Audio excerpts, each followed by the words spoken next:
Isang magandang hapon po or magagabi na rin po ng Martes sa inyong lahat, no?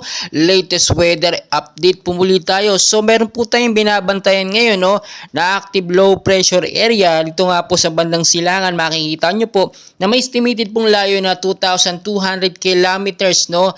At bandang Silangan po yan. Ito po yung milakas ngayon na pumapalo po sa 35 kilometers to 30 kilometers per hour, no? Medyo mahina pa po ito at wala naman talagang direktang epekto sa ating bansang Pilipinas. Pero ngayon nakakaranas pong ilang bahagi ng Luzon, Visayas at Mindanao ng medyo maulan, no, at makulimlim po na hapon.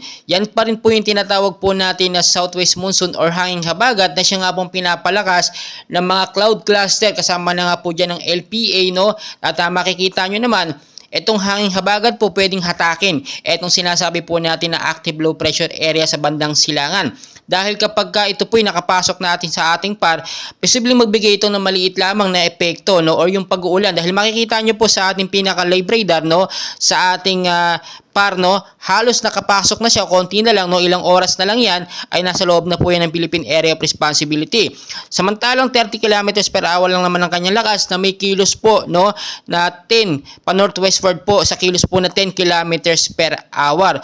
As of now, yung mga may lakad po, especially bandang hapon or sa gabi, ugaliin po natin magdala ng payong, sombrero, kaya naman po jacket, para in case po magkaroon ng pag-ulan ay nakahanda po tayo kahit wala pong bagyo sa loob ng Philippine Area of Responsibility, ay meron po tayong binabantayan ng mga active low pressure area at patuloy nating binabantayan yan dahil posible po yung maging bagyo. Diyan naman talaga nagsisimula ang bagyo, no?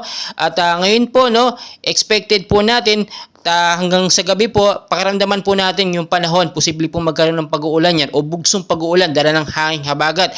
At tulad po na akin lang yung sinasabi, maging I'm ready po tayo sa mga posibilidad, no?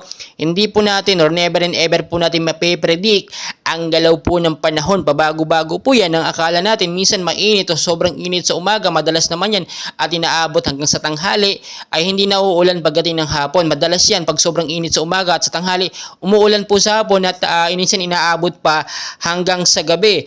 So patuloy ko po kayong i-update and please, ako po yung nakikiusap, no, paki-like, subscribe and pahit na rin po ng notification bell. At kung di naman po nakakahiya, paki-share na rin po sa ating mga loved ones bilang awareness na rin po at para alam nila ang updated na weather update natin, no, sa lagay ng panahon. Kung may mga bagyo, thunderstorm, mga LPAs ay updated po tayong lahat. And please, huwag niyo po kalimutan mag-like and subscribe for more weather updates. Maraming salamat po.